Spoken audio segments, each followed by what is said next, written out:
Dans la vidéo de la semaine dernière, on a vu que j'avais créé une base de données avec pour les mises à jour des articles et j'ai fait une automatisation pour faire la traduction.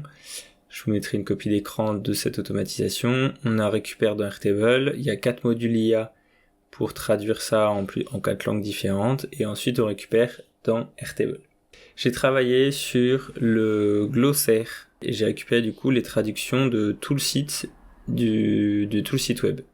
Donc ça me donne un glossaire de plus de 10 000 données. Donc j'ai fait un tri, j'ai supprimé tout ce qui était pas intéressant, tous les doublons, tout ce qui me semblait pas pertinent. Malgré tout ça, mon glossaire il reste énorme. Je dois avoir à peu près plus de 7000 entrées. Et donc ça, je peux clairement pas l'intégrer dans un prompt qui irait dans le chat GPT de la même manière qu'on avait fait l'automatisation précédente. Du coup, il a fallu trouver une autre solution. J'aurais pu donc ajouter ce glossaire-là directement dans le prompt, mais vu la taille, ça ne serait pas passé en termes de quantité. Les prompts ont quand même une limite. Là, je pense que je l'aurais explosé à chaque fois, en sachant qu'après, à partir de ce glossaire-là, on rajoute aussi tout ce qui va être tout le contenu de l'article qu'on va traduire. Et donc là, je vais mettre à jour mon automatisation liée à l'update, donc je le ferai la même pour les articles, mais là, comme je travaille sur l'update pour l'instant, on va utiliser ça. Du coup, pour pas avoir à rajouter tout ce glossaire dans un prompt, j'ai fait des assistants GPT, assistant traduction français, assistant traduction portugais, etc. Et donc j'en ai fait un par langue. Et j'ai mis le glossaire en fichier CSV directement dans l'assistant GPT, ce qui permet du coup dans mon prompt d'avoir une phrase, mais je sais que ça va utiliser quand même tout le glossaire qu'on avait construit. Allez créer notre assistant GPT. Donc j'ai déjà tout un prompt que j'ai demandé à ChatGPT de me donner d'ailleurs, en lui disant exactement ce que je voulais. Donc on va l'adapter pour une nouvelle langue. On va faire créer. Donc je vais l'appeler pareil, assistant trad. Voilà. Les instructions elles sont là, donc il faut que je reprenne pour juste changer en portugais. Fais des traductions, traduction, utilisation du glossaire. La deuxième contient des mots en portugais. Pour chaque mot expression, tac. Voilà, donc ensuite on met file research pour qu'il puisse chercher dans les documents. Code interpréteur, c'est là pour ajouter le fichier. Tac. Attach. Et voilà. Et voilà, donc là j'ai mon assistant qui est créé. Me dis pas que j'ai fait cette bêtise. Oh non.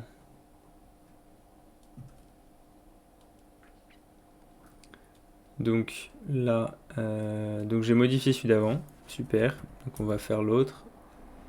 Ici. Donc oui, faire attention quand on crée plusieurs assistants, parce que quand on en crée un nouveau, ça ne s'affiche pas directement sur le nouveau. Comme ça évitera que vous fassiez la même bêtise que moi. Donc là, je rajoute le fichier. Donc il est ici. On retourne dans Make. Donc là, j'avais fait un premier essai ici avec un message à un assistant. Celui-là, c'est pour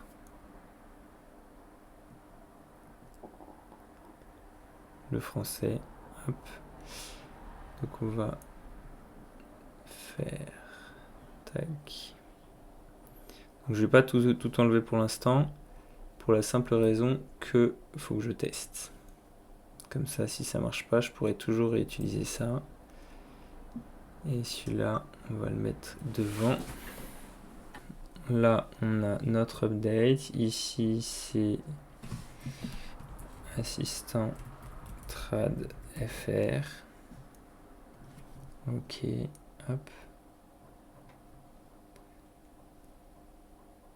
Parfait. Ensuite, donc là, je vais rajouter un module, message and assistant. Ça permet après de sélectionner dans la liste des GPT que vous avez déjà paramétrés. Et là, je peux choisir l'assistant. Donc, on va prendre le chinois. Message. On va reprendre exactement le même. Hop. Traduit ce texte. Parfait. Ok. Très important, tester le module. 30 module. Test. Ok. Hein, il n'a pas le fichier. Alors du coup...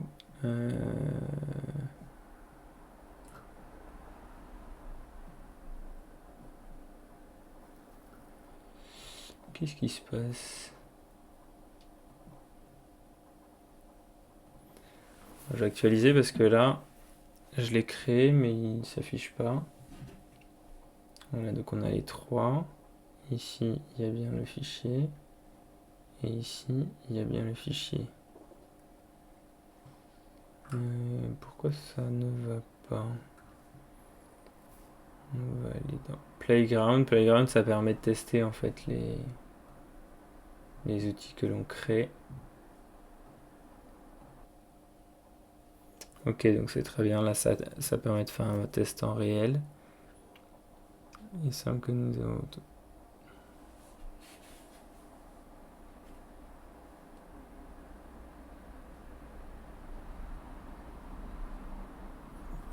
Oui, il n'y a pas de source pour traduire ça. C'est du langage courant, donc j'ai pas... Voilà. Donc, on va récupérer ça. Hop. Ça, c'est le thread ID. Ça permet juste ici d'utiliser la même conversation qu'on vient de voir. Voilà, ajouter ici. Ok. Là, si je fais ça.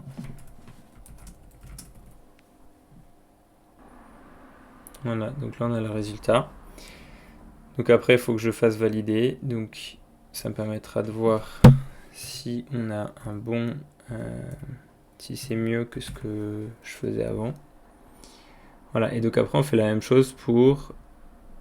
Alors, on va faire dupliquer ça. Ça sera plus simple encore. Renommer. Hop. Et après, par contre, on va changer des choses.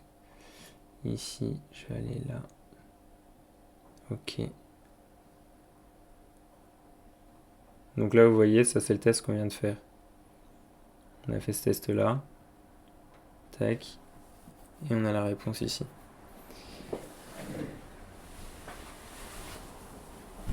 Voilà. On va faire un test traduit. Un test pour le portugais.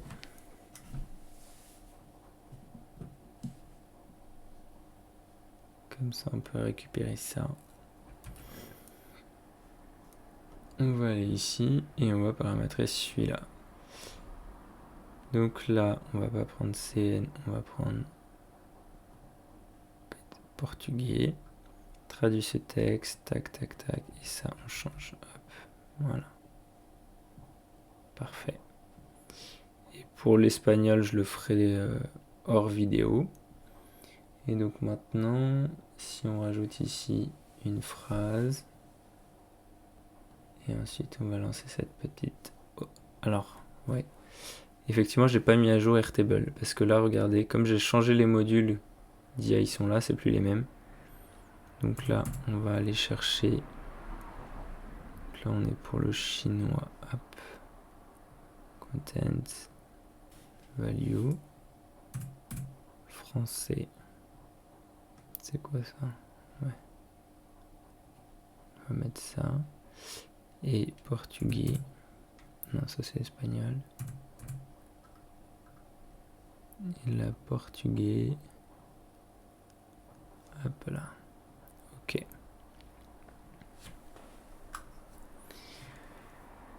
Et maintenant, choose where to start pour choisir quelles données on prend. Il n'y en a qu'une normalement. Ça va permettre de le vérifier également. Hop. Run. Et maintenant, moment de vérité. Donc là, le français. Comment ça va? Le chinois.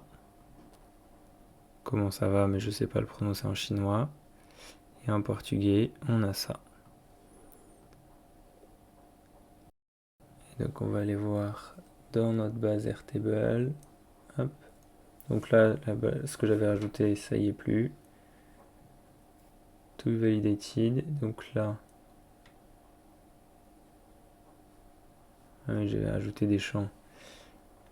On va les cacher pour l'instant parce que là, on n'en a pas besoin. Voilà, donc la dernière, on a bien tout ce qu'il faut. Donc là, il y a plus de texte que ce que je lui ai demandé. Donc il faudra que je regarde pour avoir juste la traduction uniquement pour être tranquille. Mais bon, après, pour l'instant, il n'y a pas d'automatisation de validation. Mais pour que cette automatisation de validation, je puisse la faire correctement, il faut qu'il y ait uniquement les traductions. Parce que sinon, ça va envoyer des pavés et des pavés dans des mails et ce ne sera pas du tout pratique. Ni pour moi, ni pour les personnes qui valideront les traductions. Donc du coup, notre automatisation marche. Donc là, j'ai mis une phrase un peu bateau, mais je testerai avec des phrases en réel. Je vais faire quoi? Je vais garder juste celui-là parce qu'il faudra que je le change. Hop. On va le mettre là. Tac. Voilà, ça on laisse. Et là, je vais supprimer ça. Delete. Parfait. Hop. Et donc, il faudra que je change celui-là pour mettre un assistant, mais je ne vais pas faire un deuxième parce que vous avez déjà vu comment on fait deux déjà, donc il n'y a pas besoin d'en faire plus. Si vous avez des questions sur ces sujets, n'hésitez pas à me les donner en commentaire. Donc on a vu comment faire une automatisation de traduction avec des assistants GPT et un glossaire spécifique. Ces assistants GPT, on peut s'en servir pour plein de choses. Là, je m'en suis servi avec un glossaire, mais on pourrait imaginer créer un assistant avec d'autres types de documents ou d'autres informations qui sont intégrées dedans. Et on peut lui demander à peu près tout ce qu'on veut, du même style que ChatGPT classique. La semaine prochaine, on verra dans la suite de cet outil, j'ai fait une automatisation pour générer des documents à partir des traductions. Donc, ça veut dire qu'en fait, mes traductions, elles sont faites comme on l'a vu dans cette vidéo. Et après, j'ai fait un template sur Google Docs qui va me permettre d'intégrer donc les traductions qui ont été faites pour générer un document Word, document Google Docs sur Google Drive. Et ça, ce sera la vidéo de la semaine prochaine. Et ce principe-là est applicable pour n'importe quel document. À partir du moment où c'est un document qui va être identique, dans sa trame va être identique, donc par exemple un contrat, dans une entreprise il peut y avoir plein de types de contrats, mais en général ça finit quand même par être toujours plus ou moins les mêmes. Il peut y avoir 4 ou 5 types de contrats, et bien en fait sur ces contrats-là, les informations qui changent, c'est toujours les mêmes. On pourrait faire ça donc ça c'est pour un contrat de travail, mais ça pourrait être pour un contrat de prestation, où en fait les informations clientes, il y a juste ça qui change, et ce qui est vendu. Le reste c'est identique. Donc c'est ce qu'on va voir la prochaine fois. Et évidemment, avec les outils no-code et avec Make, ça peut tout à fait s'intégrer à la fois être connecté au CRM pour récupérer les informations clients, être connecté à un template comme je l'ai dit là sur Google Docs et donc permettre de d'automatiser toute cette partie-là. Et si vous faites beaucoup de contenu, beaucoup de contrats, beaucoup de documents, eh ben ça peut être très intéressant. De la même manière, on peut imaginer des études. Pour un bureau d'études, par exemple, les études, il y a certaines choses qui ne changent pas. Et donc, ça peut permettre d'automatiser la génération du document en changeant uniquement les informations pertinentes à changer. Voilà. Donc ça, ce sera pour la semaine prochaine. Abonnez-vous à ma newsletter pour recevoir les prochaines éditions. J'ai fait une petite pause d'une semaine parce que dans ma famille, on a vécu un heureux événement. Donc, abonnez-vous aussi à la chaîne YouTube pour cette automatisation de génération de documents. Donc, moi, je prends l'exemple d'articles, mais ça sera applicable à n'importe quel type de document à partir du moment où il y a une trame, un template type dans lequel on change uniquement les informations nécessaires. Bonne journée et à la prochaine.